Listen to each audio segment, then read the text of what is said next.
बीडच्या आश्रित तरुणाची हत्या केल्याचा आरोप, मारहाणीत तरुणाचा मृत्यू झाल्याचा कुटुंबियांचा आरोप, तरुणाच्या मृत्यू प्रकरणी गुन्हा दाखल करण्याची प्रक्रिया सुरू।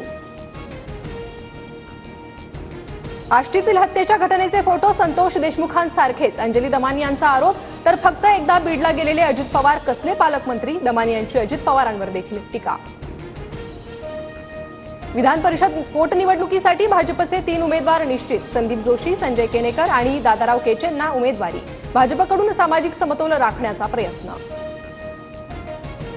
विधान परिषद पोटनिवडणुकीसाठी अर्ज दाखल करण्याचा उद्या शेवटचा दिवस, भाजपकडून 3 उमेदवार घोषित, शिवसेना आणि राष्ट्रवादीच्या उमेदवारांची नावांची घोषणा होणं बाकी।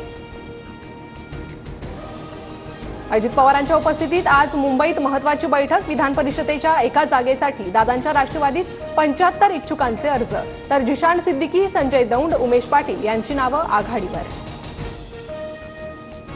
भाजप आणि आरएसएसचे नेते फक्त दंगली भडकवण्याचं काम करतात, संजय राऊतांचा भाजपसह मित्रपक्षांवर गंभीर आरोप। छत्रपतींना बदनाम करण्याचं षडयंत्र काँग्रेसच्या माध्यमातून चालू असतं, काँग्रेसनं छत्रपती शिवराय, छत्रपती संभाजीराजेंच्या कार्याला महत्त्व दिलं नाही, शिवेंद्रराजे भोसलेंचा गंभीर आरोप। जयंत पाटील आमच्याकडे येतील, मी नाराज नाही, मला बाहेर बोलण्याची चोरी आहे, या जयंत पाटलांच्या वक्तव्यानंतर गुलाबराव पाटलांचा दावा। खोक्या भोसलेचं घर पेटवल्याप्रकरणी आणि कुटुंबियांना मारहाण केल्याप्रकरणीही गुन्हा दाखल, अनोळखी 20 ते 25 जणांवर शिरूर कासार पोलीस ठाण्यात गुन्हा दाखल।